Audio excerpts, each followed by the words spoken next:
இல்லாத ஒருத்தரை விட தகுதியான ஒரு பொண்ணுக்கு வாய்ப்பு கொடுக்கலான்னு சொல்றேன். போதும், நிறுத்துங்க. நான் எப்பவுமே இங்க ஒரு உறுப்பினராதான் இருந்திருக்கேன். நேத்துதான் நான் தலைவரா தேர்ந்தெடுக்கப்பட்டேன். ஆனா இங்க தனா ரொம்ப நாளாவே விளையாடிக்கிட்டு இருக்கா. கலந்துகிட்ட சுற்றுலா ஜெயிச்சுட்டு தான் அவ இதுவரைக்கும் வந்திருக்கா. என்னோட சிபாரிசுல தான் தனா விளையாடுறான்னு சொல்றது அபாண்டமான ஒரு குற்றச்சாட்டு. எனக்கும் புவனேஸ்வரிக்கும் இருக்கிற முன்பக காரணமா தான் இந்த நேரத்துல இவங்க இப்படி ஒரு குற்றச்சாட்டை முன் வைக்கிறாங்க. முன்பகையாவே இருக்கட்டுமே, என்னுடைய குற்றச்சாட்டுல உண்மை இருக்கா இல்லையா? இல்ல, தனா ஏன் பொண்ணுதான். ஆனா நான் ஏன் அதை வெளிப்படுத்தல? ஏன்னா எனக்கும் என் பொண்ணுக்கும் பேச்சுவார்த்தை கிடையாது. அது என் சொந்த விஷயம். இதுக்கு மேல அத பத்தி பேச நான் விரும்பல. ஆனா எனக்கும் அவளுக்கும் எந்த ஒரு தொடர்பும் கிடையாது.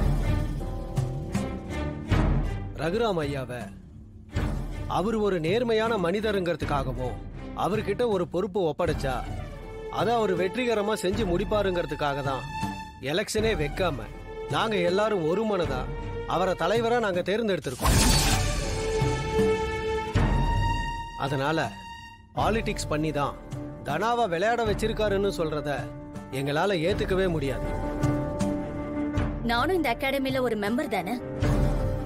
நீங்க ஏத்துக்கிட்டத நானும் ஏத்துக்கணும்னு அவசியம் இல்லையேங்க. ஆனா ஒரு விஷயத்தை என்னால உறுதியா சொல்ல முடியும். தனாவால போட்டியில ஜெயிச்சு கப்ப வின் பண்ணி தர முடியாது.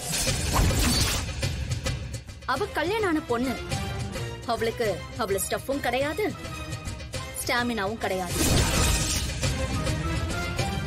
தனாவோட அப்பா தலைவரா இருக்காருன்ற ஒரே தகுதியை வச்சு அவ விளையாடிக்கிட்டு இருக்க. நான் திரும்பவும் சொல்றேன், தனா என்னோட சிபாரிசுல விளையாடல. அதோட அவ கல்யாணம் ஆனவ. நீங்க சொல்றதெல்லாம் அவளுக்கு இல்லைன்னு சொன்னா அவளால எப்படி குவாலிஃபயர்ஸ்ல ஜெயிச்சு இவ்வளவு தூரம் வர முடியும்? நானும் உறுதியா சொல்றேன், இறுதி போட்டியில ஜெயிச்சு தனாவால கப்ப வின் பண்ணி தர முடியும். நிச்சயமா இந்த அகாடமிக்கு பெருமை சேர்ப்பா. தனா சவாலாவே சொல்றேன்.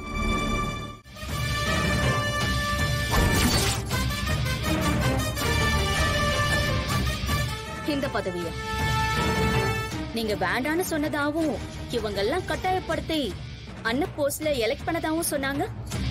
ஏற்கனவே பல போஸ்டிங்ல பதவிங்க, அதுல இதுவும் ஒண்ணு. உங்க பொண்ணு தோத்ததுக்கு அப்புறம் நீங்க ரிசைன் பண்ணி அகாடமிக்கு என்ன கிடைக்க போகுது? அதுக்கு இப்பவே தகுதியான ஒரு பொண்ணுக்கு வாய்ப்பு கொடுக்கலாம் தான் நான் சொல்றேன். என் பொண்ணுங்கிறதுக்காக நான் சொல்லல. தனா யாரோட வாய்ப்பையும் தட்டி பறிச்சு இந்த இடத்துக்கு வரல.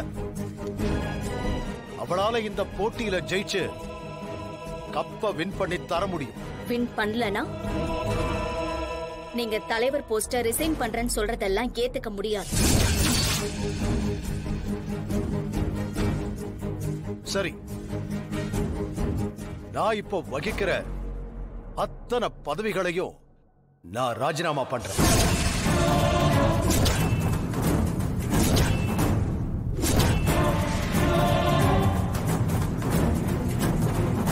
ஒரு அப்பாவா இல்ல, தலைவரா சொல்றேன்.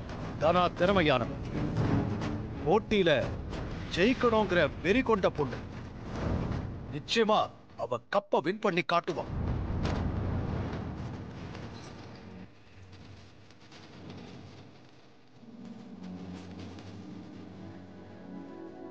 மிஸ்டர் ரகுராம்,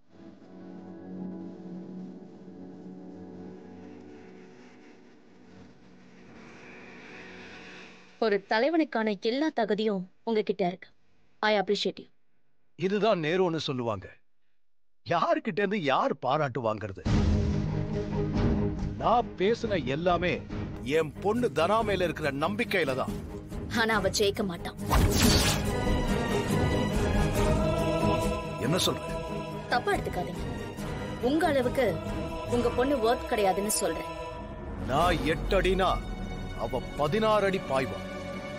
எங்களை பத்தி பேசுறதுக்கு உனக்கு தான் தகுதி கிடையாது. ஃபைனல்ஸ் அன்னைக்கு பார்க்கல.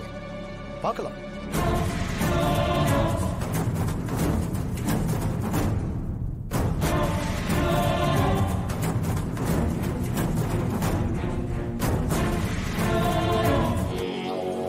என்னம்மா, தோக்குறதுக்காக தான் லஞ்சம் வாங்கியிருக்கான்னு அந்த பாயிண்ட அத்தனை பேர் முன்னாடியே போட்டு உடைச்சிருக்க வேண்டியதானே?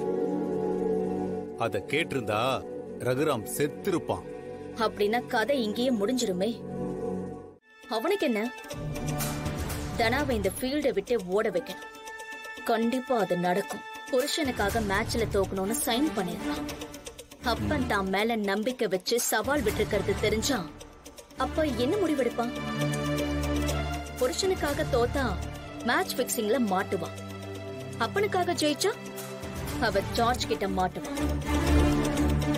அவ அக்ரிமெண்ட் வெளியே காட்டி அப்பம் பொண்ணு 2 பேருடைய மானத்தையும் வாங்கிடுவான்.